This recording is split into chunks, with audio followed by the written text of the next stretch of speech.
Assalamualaikum warahmatullahi wabarakatuh. Kembali lagi bersama saya dalam pembahasan nilai UTBK 2019.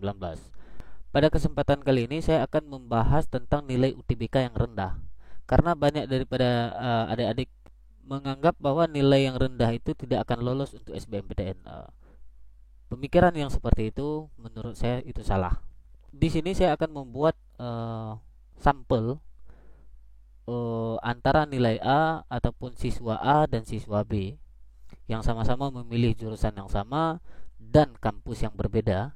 Yang satu memiliki nilai yang rendah dan yang satu memiliki nilai yang tinggi. Jadi, apakah yang rendah itu tidak lolos ataupun yang tinggi itu yang lolos? Baik, kita simak langsung videonya. Bagi kalian yang belum subscribe, ya silahkan subscribe di channel saya ini karena subscribe itu gratis. Ya. Baik, di sini saya sudah memiliki salah satu sertifikat siswa di sekolah saya. Di sini saya buat namanya siswa A, ya, dengan nilai yang dia miliki itu ada 533, kemudian 457, 541, 454, 543, 445, 516, 444. Jadi jika ditotalkan ataupun diratakan, nilai yang bersangkutan, nilai siswa A ini memiliki 503. Ya, nilainya lumayan tinggi. Kemudian di sini saya juga sudah memiliki salah satu sertifikat siswa. Di sini saya buat siswa B namanya, siswa B. Nilai yang didapatkan oleh siswa B ini 459, 492, 487 sampai seterusnya. Dan nilai yang bersangkutan ini jika dijumlahkan dan diratakan itu nilainya hanya 488. Jika dibandingkan dengan siswa A tadi, nilai siswa A ini lebih tinggi daripada nilai siswa B. Ya, kenapa nilai siswa A tinggi? Karena dia mendapatkan 503, sedangkan siswa B dia mendapatkan 488. Itu rata-ratanya. Jadi pertanyaannya, apakah nilai yang 488 ini tidak akan lolos ataupun nilai yang 503 ini yang akan lolos? Baik, di sini saya akan menjawabnya. Di sini saya sudah membuat bentuk skema, ya. Di sini saya buat nama siswa, siswa A tadi, kemudian siswa B. Nilai rata-rata. Nah, nilai siswa A itu 503, sedangkan siswa B itu 488. Ya. Pada pendaftaran SBMPTN nantinya, siswa A ini mengambil jurusan yang sama dengan siswa B, yaitu jurusan ataupun prodi farmasi kedua-duanya. Namun, si A mengambil jurusan farmasi itu di kampus Universitas Indonesia ataupun UI. Sedangkan si B dia mengambil di Universitas Pajajaran Unpad. Ya. Sebagaimana kita ketahui pada tahun ini Universitas Indonesia daya tampung tahun 2019 itu 52 orang, ya, 52 orang. Sedangkan untuk farmasi, jurusan farmasi di kampus Unpad itu 80 orang. Misalnya pada tahun 2019 ini di kampus Universitas Indonesia ini pelamar yang mendaftar di jurusan farmasi ini 2112 orang, ya, 2112 orang.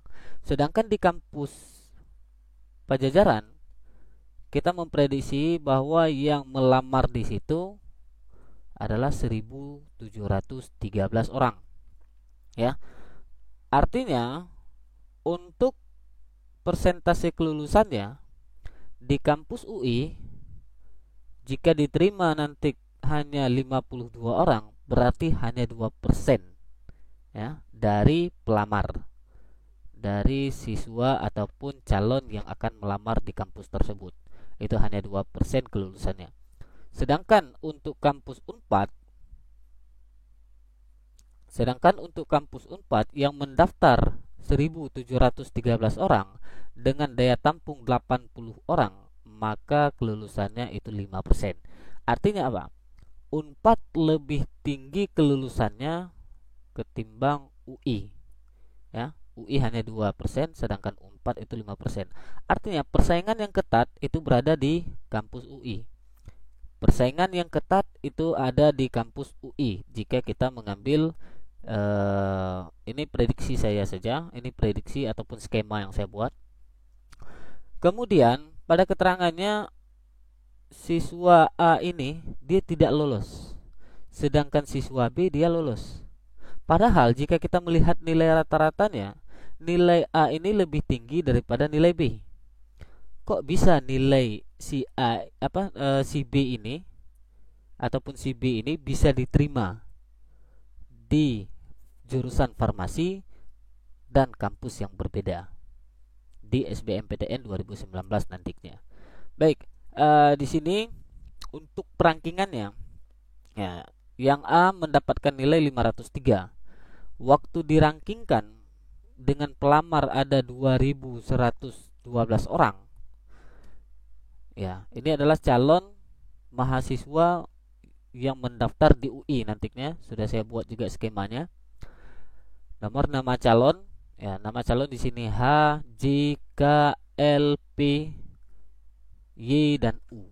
Kemudian nilai UTBK yang mereka bawa itu ada nilai yang paling tinggi itu 645, 630, 606, 602, 603 sampai seterusnya. Dan jika dirankingkan pun nilainya ya seperti ini. Kalau dirankingkan, ranking 1 jatuh kepada siswa H, ranking 2 siswa J, kemudian ranking 3 itu siswa K. Jadi kita lihat di mana posisi nilai si siswa A. Ya, nilai siswa A tadi berada di urutan 55 ataupun ranking 55 dengan perolehan nilai UTBK-nya 503.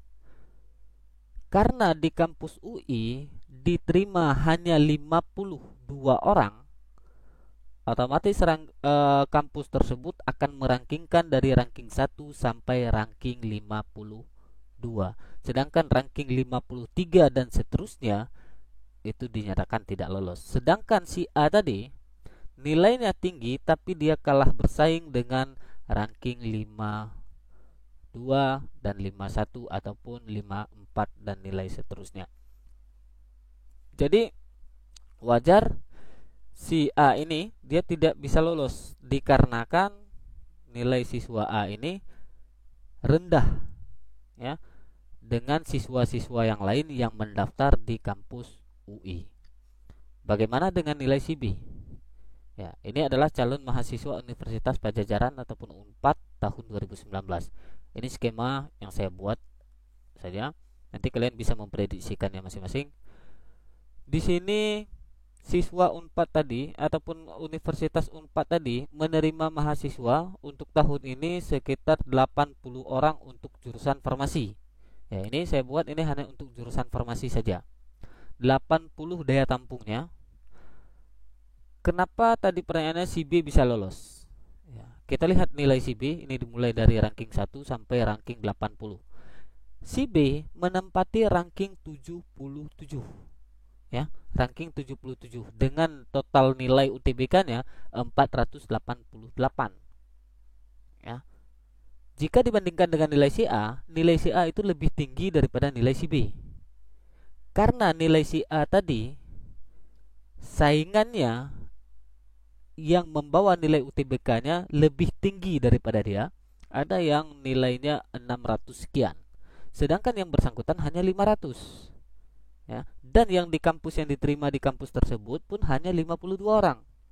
Sedangkan si B tadi nilainya rendah, tapi yang mendaftar di kampus tersebut pelamar yang membawa nilainya itu rendah juga, ataupun artinya nilainya tidak terlalu tinggi juga, ya, sehingga dia bisa bersaing dengan kawan-kawannya yang lain di kampus Padjadjaran ini untuk menempati di urutan ataupun di ranking 1 sampai 80. Maka yang bersangkutan ini 80